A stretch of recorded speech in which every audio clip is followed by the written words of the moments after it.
Welcome everybody to Fraction's next peer-to-peer webinar. For those that don't know me, I'm Nigel Biz-Osborne, co-founder of Phraktion. Joining me today, I think, from the co-founder team is Paul Reynolds. Paul, wave there. Paul will help us with a bit of the Q&A and chat in the background, I think. Paul's very good at hosting that part of the session as well. But we'll get to it. But Jeremy sort of said, can we do sort of Q&A at the end? But we'll get to that in a second. Okay, so next slide, Jeremy. So just to say a little bit about Phraktion, we have a very bold ambition, really starting out in really sort of last 18 months, but nevertheless have come a long way in growing our community of experts working together in life sciences, and we do that to exchange our knowledge and skills. We're connected very nicely together on a digital application and through our website. And in doing so, we can deliver projects to really solve any problem, either individually as teams. But if I was to sort of pick out a niche right now for Phraktion, it really is that ability to find very unique solutions across the network and membership, which is around about 850 people today, from a standing start of just a few people just 18 months ago. So across the network, if the network doesn't have a solution, somewhere across the network, we'll be able to find a solution for any client, we think, in a very flexible, cost-effective way. And in doing so, we look to shape the future of biopharma industry, both in how we shape future issues and how we work. So that's really Phraktion in a nutshell for those that don't know. So, but next slide, Jeremy, to the most important part of today. So to introduce our speaker for the webinar, Jeremy Mai. Jeremy is going to discuss Omnichannel isn't working. Here's why and how to fix it. So seems again very contentious around Omnichannel. We did have a session a few months ago where colleagues from IQVIA shared their sort of latest findings, data around Omnichannel. And what struck me that day was some data indicating that HCPs, doctors, in a large majority, still prefer a face-to-face engagement with pharma.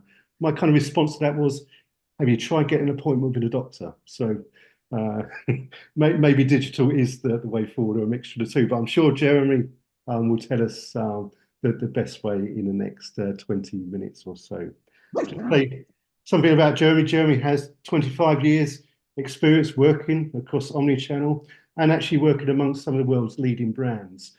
But for the last 10 years has concentrated his career in pharma, biotech, and really has transformed how some of those companies are interacting with the HCP patient and general public communities. So with that, Jeremy, I should pass over to you. Thank you very much, Nigel, for the kind introduction, and hello everybody, and thanks for coming and spending your Thanksgiving with us here, talking about the contentious thing which is Omnichannel, and why it's not working in so many cases. I promise there's not going to be a ton of data in this presentation, but here are a couple of numbers. One from a Graphite Digital survey said that 77% of pharma leadership felt that Omnichannel was having little or no effect on HCP engagement. And a separate study by Havas Links showed that only around 19 to 25% of HCPs trust pharma-derived or pharma-driven content that they receive online. So that's emails and HCP websites. And especially that trust is even lower in the younger cohort of millennial HCPs. So why is it that Omnichannel isn't working? And let's start with saying, what is Omnichannel? That's a big question, I think, in terms of how we define and how we refer to what Omnichannel is. And I think there's very different views on what that is. So why is it that Omnichannel doesn't work? I would say there's many reasons why it fails to deliver what we want it to, but primarily it's a combination of these three. Firstly, HCPs and other customers don't see the value coming through in it. That maybe the omnichannel material that they're receiving, they don't see the benefit to them and their practice. The field force sometimes don't see the value of it. That if they sometimes see it as an add-on to what they're doing already, and in some cases they still perceive it as a little bit of a threat. And it's not surprising that commercial leadership don't see the value in it, because they're not seeing the evidence come through in terms of proving how it adds to their bottom line just so far. Let's quickly unpick those three things. So why does omnichannel misfire with HCPs? Look at some of the material. Quite often, their perception of the materials that are coming through to them from pharma companies is it's so much about the brand and not so much about what's in it for me. So that's that feeling of kind of being a bit bombarded with brand messaging. Secondly, as many of the health economies, such as the NHS, are evolving over time, are we targeting the right HCPs? Nowadays, we could be speaking to a lot of consultants, whereas actually most of the patients are seen by nurses or pharmacists.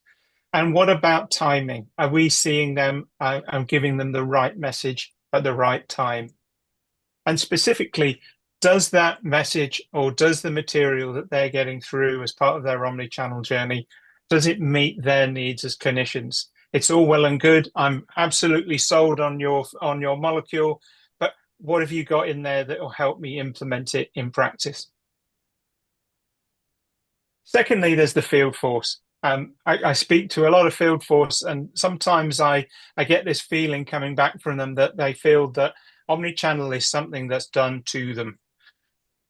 There's global material that comes down to them via the local repurposing, so localization in the global to local model, and they've got materials in front of them that they think they're okay, but they could suit the customers better in terms of reflecting some of the things that they're hearing from conversations with the customers. Many field force don't fully understand the why. We're asking them to record a ton of e-consents. We're asking them to record other things in the CRM system.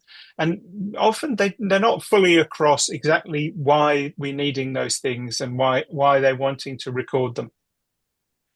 And on the back of that, many of them don't feel that they're able to capitalize on the insights that come from this data. Either because they're not available to them fully, or because they don't fully understand in terms of kind of data literacy what they're meaning to them, so they're not presented to them in an actionable way.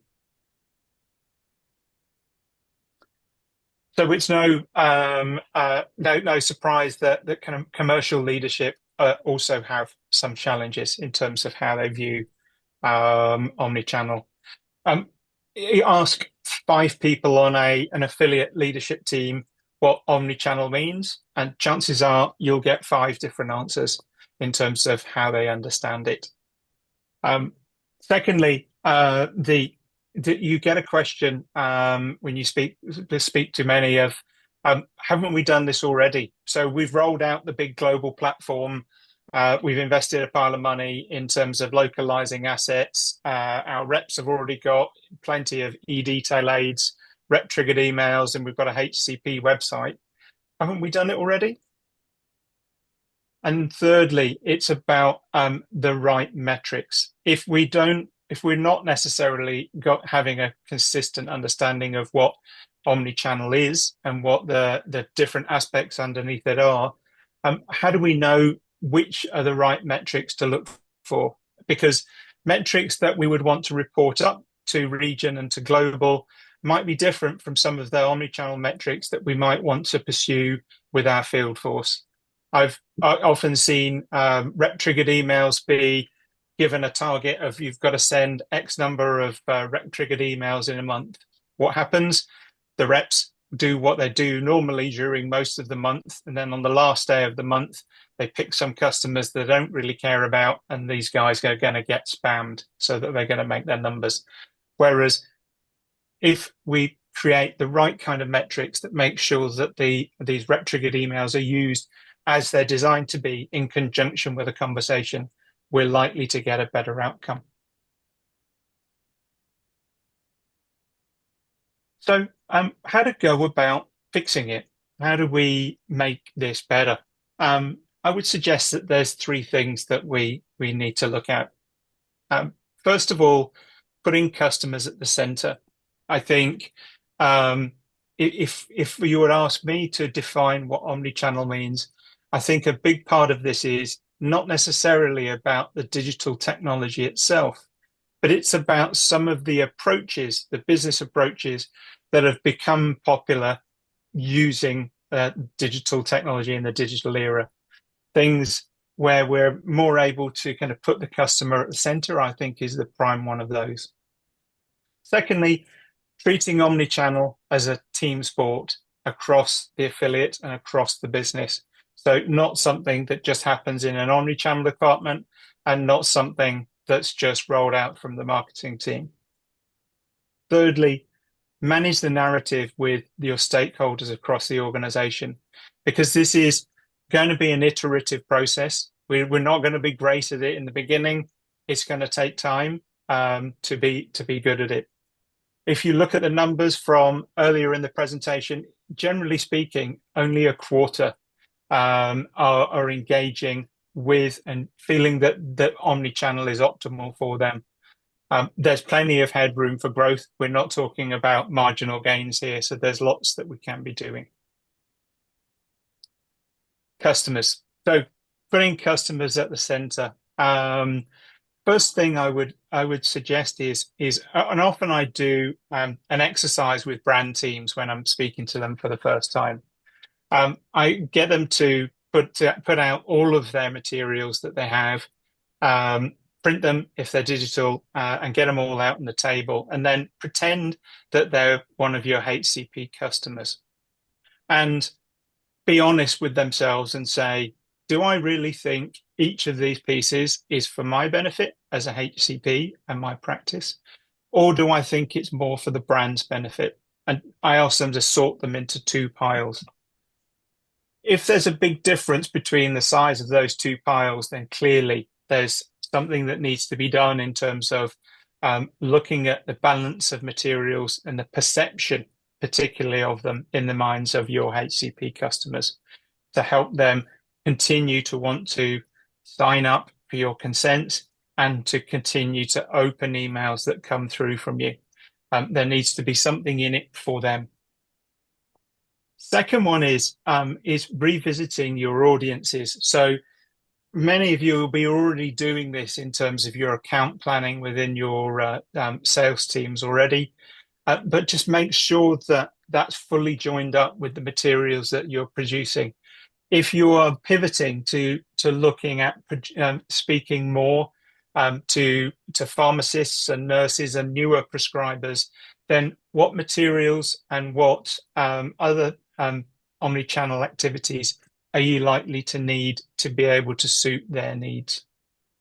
And particularly, it's about understanding their needs. So how do we understand what their unmet needs are in terms of, could it be training? Could it be implementation? Could it be knowledge sharing amongst themselves? And what are their, as we call it in design thinking, jobs to be done? What things could we help them to fulfill to improve their practice? And finally, I would say it's important that things be informed and by data. There may be a number of pieces that are quite expensive to put together, but aren't resonating with customers. I would say don't be afraid to pull the plug on some of those things in favor of doing things and other activities that are likely to resonate more. If it is possible, iterate these things. Do them small scale first. So don't spend a ton of money on them first. See how they perform and then scale them up. There's a number of tactics that you can use to do this. Recently we in a recent role we looked at developing a nurse training program, and rather than build the program at all its expense and then recruit people onto it, we did it the other way around and recruited people onto a program that we hadn't quite built yet. That way we could validate whether or not the proposition that we thought was there with the program, and we'd have data afterwards to understand whether or not to understand what the scale of that would be to help us make the business case for investment or to pivot if it didn't come off. And you've only spent a small amount of money in terms of a sign up and a traffic driver, which you would normally have to spend anyway, just later on in the project. So be guided by data.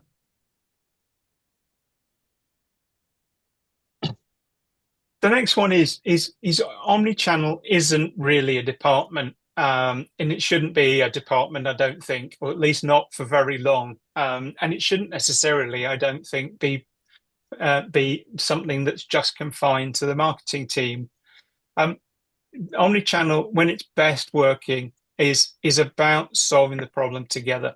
And I've had experience of working in teams that draw together people from the CAM team, people from market access, people from BI and CX, and also people from the medical team and as well.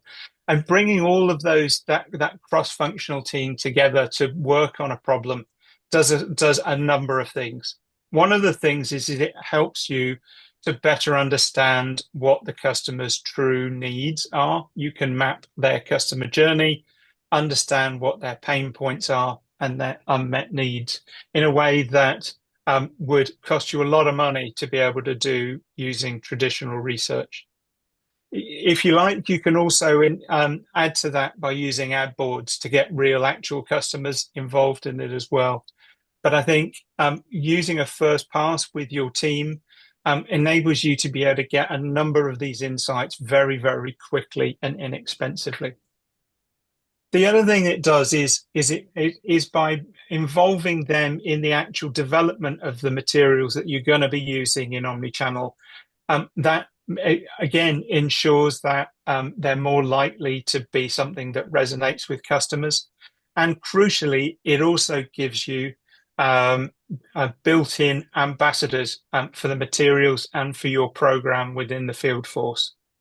I'm sure all of you have been to one of those awkward meetings where a new piece of material is being presented by the marketing team to the field force, and there's a bit of an intake of breath to see what people's opinion is going to be on it.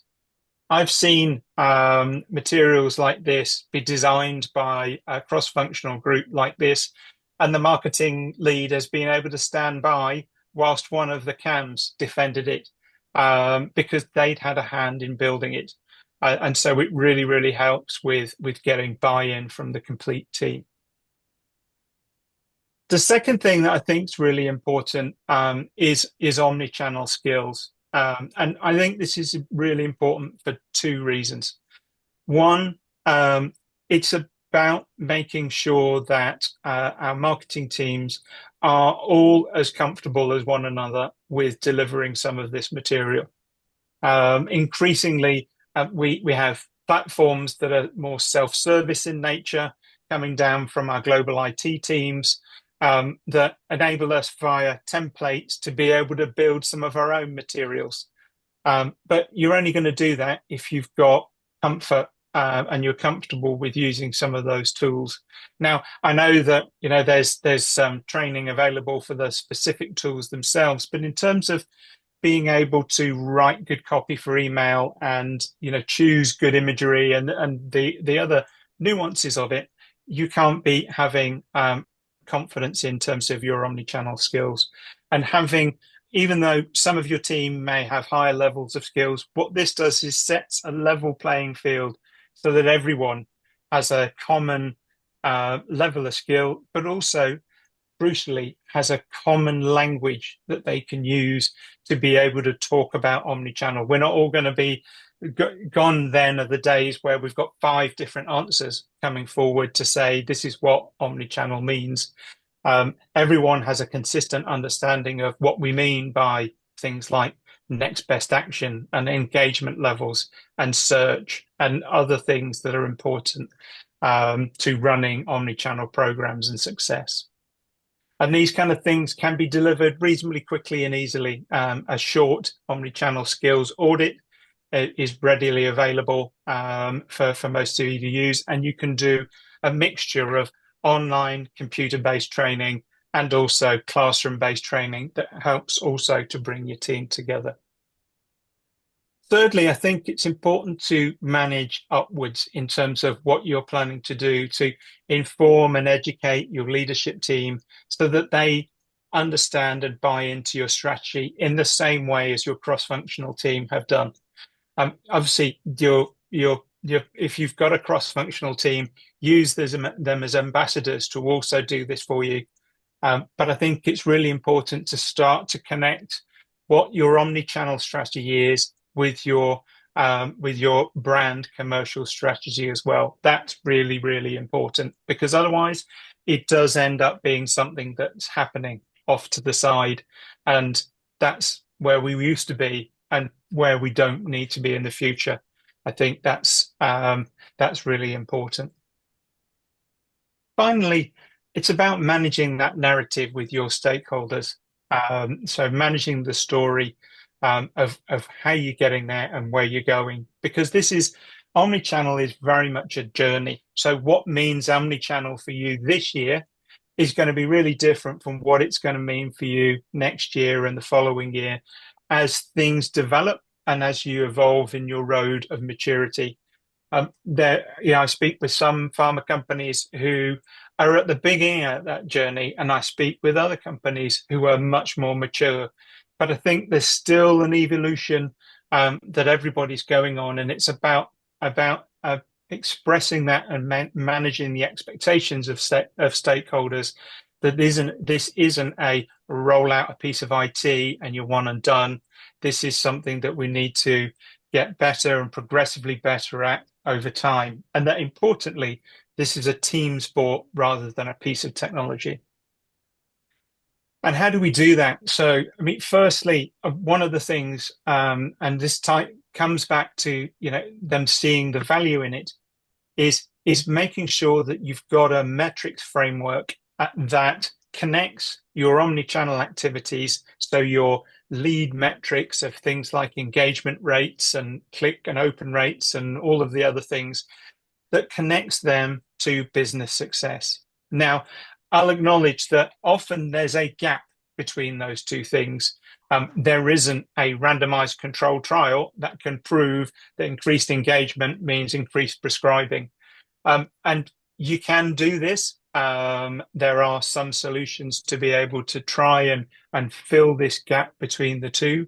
But there is going to be an element of taking some of this on faith. And I think part of that is about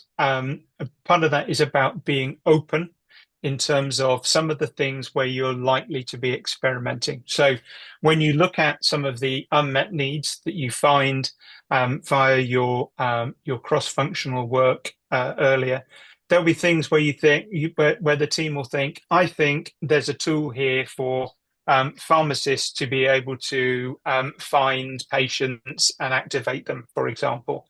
Now, work takes some heart and some techniques from lean startup, and ask yourselves the question of what's the minimum thing that you can build to either prove or disprove that this idea is something that's got legs and is going to go somewhere. It might look a bit homemade. It might not win any design awards, but the useful thing about it is it is enough to be able to get you the data and the findings that you need to be able to understand whether or not this was a successful or not. And to that, it's about engendering this a bit of a culture amongst the team of taking a controlled risk. You're doing something in small scale, it's a controlled risk. Some things will work and we can scale them up quickly, and some things they'll prove not to work. But because we've only invested a small amount of time, money, and energy in them, and not a ton of political capital in a huge, great big program, it's a little bit easier to let some of those things go that you need to. It's also important to make sure that you're managing the expectations of global and region. They're often rolling out platforms and rules and processes for omnichannel material. And also often they're rolling out materials that are very much global to local in nature. And some of this will go against some of that flow in terms of using the same material everywhere, because you'll need to tailor this to your individual audiences. But it's about managing their expectations in terms of bringing them along with the journey to say, absolutely, we're not going to be using our own agencies and a ton of money locally to be able to swim against the tide. What we're doing is we're trying some things within the scope of what you've given us in terms of the platforms and the templates and all of those things. It's like a little bit of flexibility as opposed to us wanting to implement the Wild West. So it's about helping them to feel comfortable that that you're going to be still enabling them to leverage that kind of benefit of scale. And then finally, it's about making sure that everything you do is plugged into the commercial brand plan, so that the omnichannel activity is a clear part of your commercial brand plan locally, and it is not seen as something that kind of sits separately to the side. This needs to be something where there is, it's not the last slide in the deck or the last two slides in the deck. This is about an integral part of your commercial brand plan in terms of affecting all of the activity that you do in your local affiliates and brands. So what is omnichannel? For some of you, it'll be all about digital activity. The crucial thing for me about omnichannel is it's also about data and bringing forward measurable data about what's performing and what isn't, and what you can learn about your customers through the data. But increasingly, omnichannel is about as we go through that maturity, omnichannel is becoming more about building a value driving service that takes us beyond where we are at the moment, where it's all about driving impact and marketing, and into something where there is an ability to add more of a differentiator that goes beyond what we might prescribe or what we might provide in terms of a molecule, and something that it looks and maybe smells a little bit more like a service.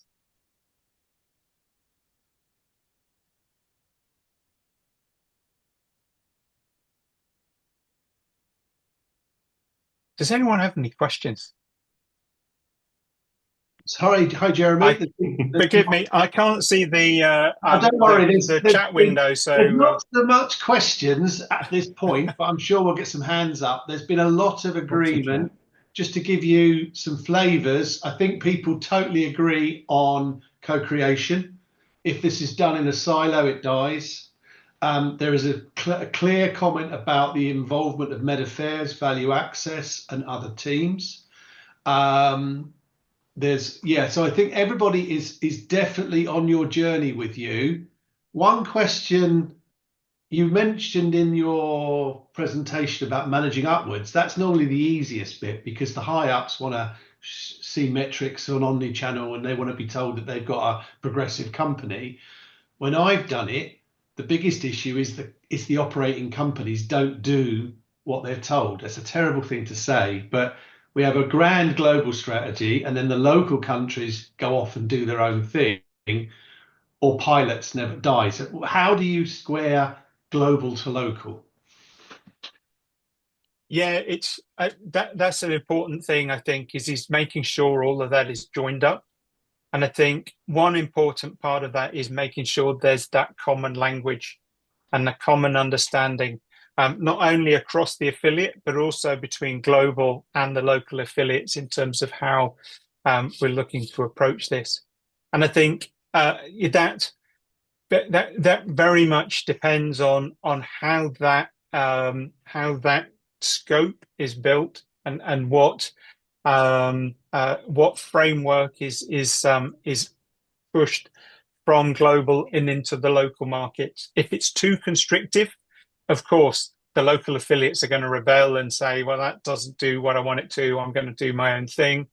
Whereas, if it's a little bit more flexible and works with Omnichannel in the way that we've all spoken about doing, then it's something that gives them enough flexibility to be able to do what they need to, but without them just going off and being the Wild West. And Meron has agreed again. His reflection indicates that companies are trying omnichannel but are not letting go of old habits. I totally agree with this, Meron, that they're basically trying to create a wall of content rather than what Jeremy said, which is connecting physicians and companies together to enhance the appreciation and use of brands and solve problems. So, but Meron, maybe you want to jump in. I think some of the problem is that often something comes down from global or regional, but the local affiliate is not letting go of their current marketing and sales habit. They've got all this new stuff from global saying you've got to personalize. Here's some content, translate it. There's no resource given to do that. And then suddenly there's a digital person that owns content who after the first 6 months is off ill because they're overstretched. So that sort of change in management is the big thing that I think is missing in omnichannel execution, from strategy, following the blueprint, to making it happen locally, and a bit of hand-holding. What I found is that different, LOCs have different agencies doing omnichannel, all using a different language. So your point about getting one language and education is just the beginning of that change management process. Thank you. Thanks, Paul. Yeah, Meron, I completely agree with your view there, and I've seen it happen. Is that quite often the teams in the local affiliates are beholden to their agencies because their teams don't have the confidence in their skills to be able to run and operate some of these things themselves. So when it comes to localizing and adapting those materials locally, they need to then go to their agencies at cost. Also, there's complexity that comes with that, when actually they could be using the self-service platform that has come from global and doing that themselves in a shorter period of time. But that depends on them having that confidence and in their skills that they're able to do so a lot. Just to interrupt there, but I think at that point is when you've got to get the general manager to buy into it, so he pushes the global platform onto them. The other thing I think that can work is that the small countries that have no resource get the sales force involved because they've got no one else, and suddenly the sales force is bought into it, whereas the bigger countries with resource don't involve the sales force, who then don't want it. It's really funny, just little dynamics that you can see happening. Totally agree, Meron. I always remember that Nordic markets had no resource. They always used to adopt everything. Yeah. In the UK, they had a marketing team, so they used to argue about everything. Really, that was a surprise. Just to give you a clue as well, my last real job in pharma, I worked for Galapagos, and I was given responsibility for Omni and marketing and everything else. And one of my first questions to the Omni team was, could you just write to the countries and ask them how much of the stuff you're sending them they've plugged in? Just do that. And they said, oh, yeah, we'll do that. It won't take long. And they came back and they were absolutely broken, because the majority of what they'd sent was never plugged in, but they'd never understood that.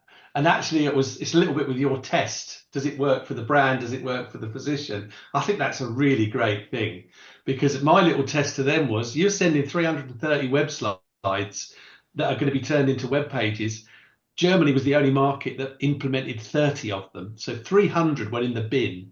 They were broken when they heard that. But I said, look, be inspired. One of the markets has plugged 30 pages in. Find out why. Bob has asked a question. I think he was just saying data. In the US, we've clearly got big data. You can know everything. In Europe, that isn't the case. So, Bob, I think your question is, how much data is out there in Europe for you to really interrogate the omnichannel performance once you're running?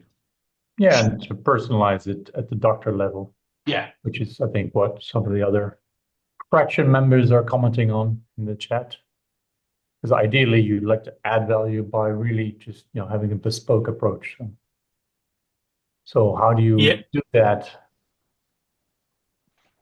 Yeah, it's the US has a unique position of having that kind of per position data that we just don't have anywhere in the European area. And I think we are able to do some things that translate to understanding how things are performing. So we can do things to measure return on investment by selectively, effectively switching off areas of the country and seeing how the performance changes. But in terms of kind of understanding the true prescribing behavior of individual physicians, it can be a lot harder to do. I absolutely agree. But this is where working with BI teams, you can look to build what's a good enough model to be able to model as close as you can get to that. And certainly that's something that I've had to do in the past as well, is spend a lot of time with my BI team to say, what data can we get from IQVIA, and how can we align that to the activity that we're doing to be able to show that signal of understanding what's working for us and what isn't in a timely way. And, sometimes, that data is delayed by a month or two. And so, and sometimes it's anonymized down to an area. But depending on kind of how you organize and select it for the trial, as it were, depends on the data you can get out of it. So it's a lot of it's about designing small experiments that can get you the data that you need quickly.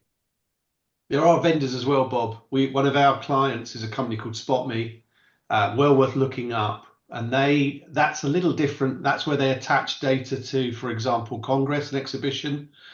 But once a physician surrenders their email permission in association with a number of pharma activities that may be associated with a Congress to come or a Simpo or a webinar or whatever, the amount of data that can be captured pre, during, post, transactional data, probing data, conference data, all sorts of things is actually pretty impressive.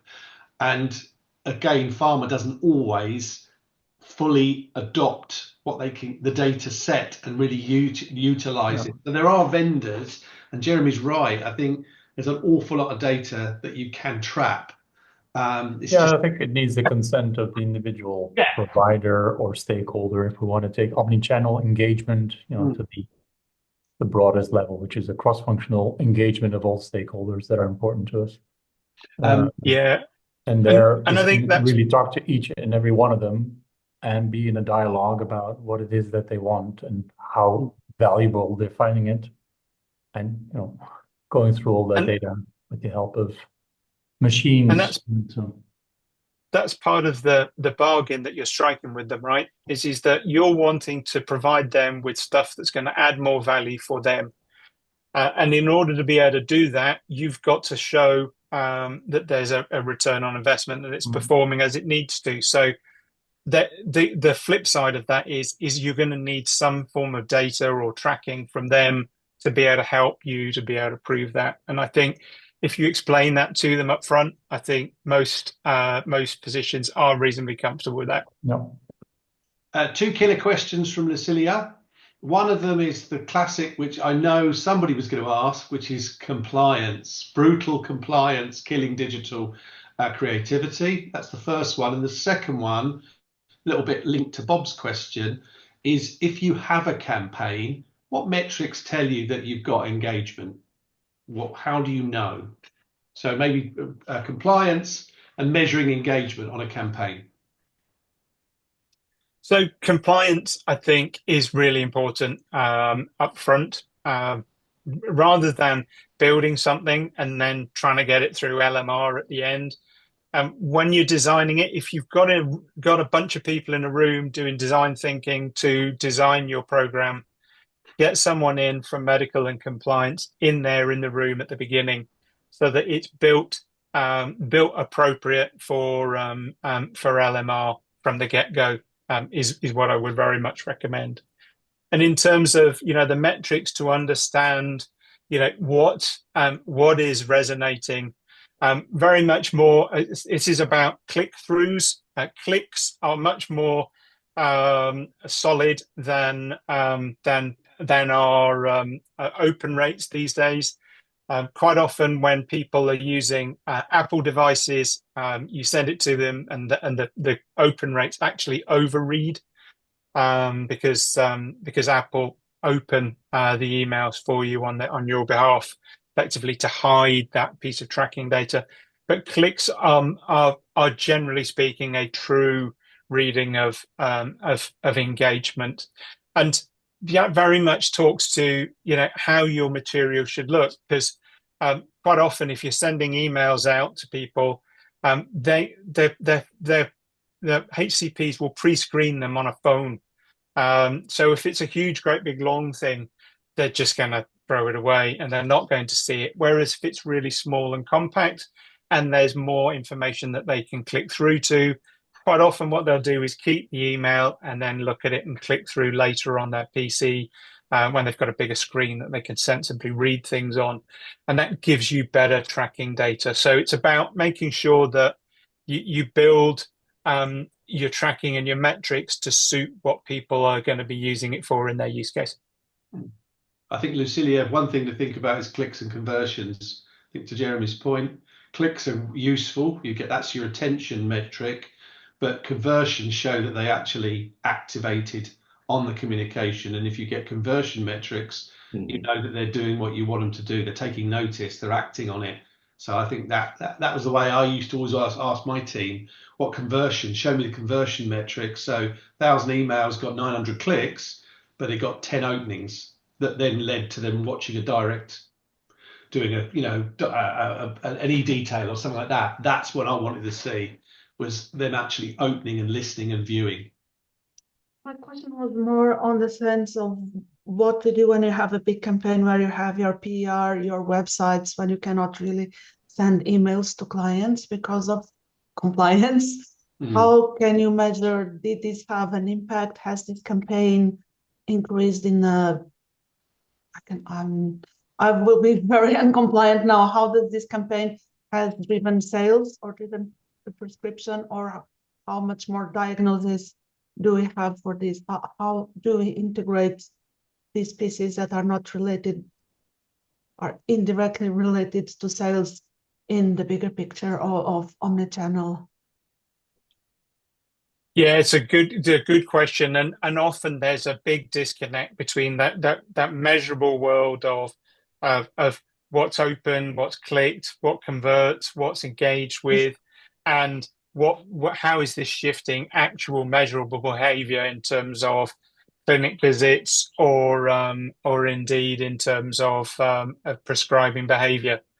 And it's a tricky one to crack. When I've cracked it before, it's often been with the help of the BI team, and in order to do it effectively, you've got to run a small trial to say, I'm going to do all this activity in one area, and I'm going to do everything I normally do, but not this activity in the other area, and see how those two things compare. There are tools out there, again, to be able to close that gap at a differing level of accuracy earlier and quicker. But I think that's part of the challenge is being able to do so in a way that the data that you get out of it suits your narrative for what you're going to need of stakeholders. So, you know, we're not trying to prove kind of efficacy like we're of a drug here, but it's how can the data be accurate and compelling enough that the people who need to be able to support it can. There are no more questions on the board, Nigel and Jeremy, unless anybody wants to go ahead and put their hand up. I think we've had a pretty good, lots of really good quality questions and actually a very good presentation, Jeremy. So thank you. Lots of familiar topics there, things that very resonant. Nigel, over to you. If I can raise my question. No, I just would like to thank Jeremy because this was one of the best omnichannel presentations, and I used to work multi-channel and disease awareness, and I've seen through many of these presentations, and this was actually one of the best that I have. It's super clear, and it's someone that has a very clear understanding of what is working like with omnichannel and working in the field.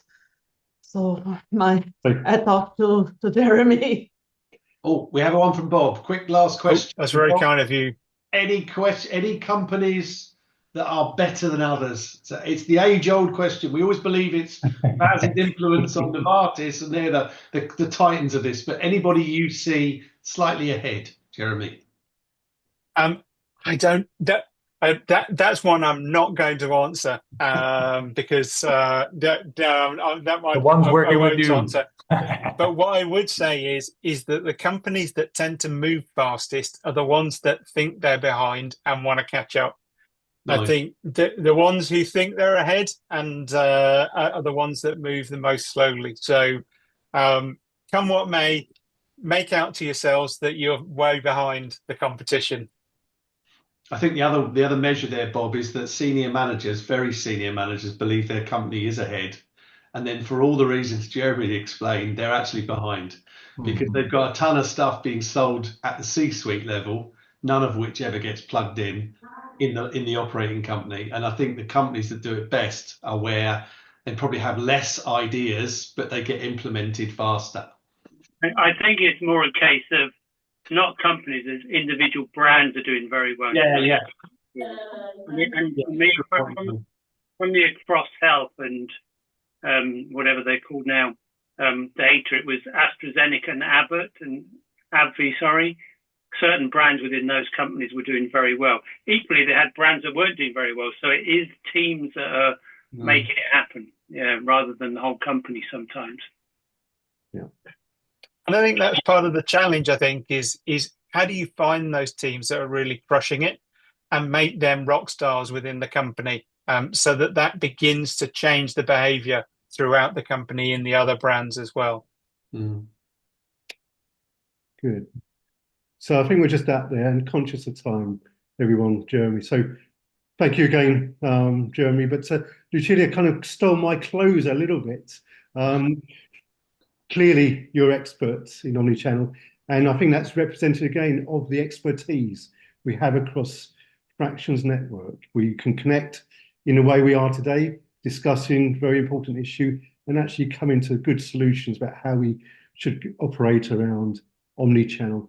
For me, at least, there's another message that always comes across through all these webinars is not to overcomplicate these things. We tend to make things very complex in pharma. We really shouldn't. Again, it's the same for omnichannel. Just some simple things. I think stay centered on your customer. Think about working cross-functionally. Be data-driven in your decision-making. Those things are coming out yet again, but I think it's just keeping things quite simple. And I think being experts, as you are, Jeremy, in the field, I think that comes across very, very strongly. You have a lot of time to play the ball, if you like, in sporting terms. And that's come across again today. So thank you, Jeremy. And thank you, everyone. Thank you. For your interaction. Thank you very much for inviting me, and thank you for listening on a fine evening for Thanksgiving. So thank you for having me. With that, we shall close there. See you in a couple of weeks, where I can see maybe Lucilia. We're going to catch up because we're going to have a bit of a year of 2024 roundup. In a couple of weeks. So let's see what that looks like. Coming to you very soon. Thanks, everyone. Cheers, Cheers, Jeremy. Well, cheers, Nigel.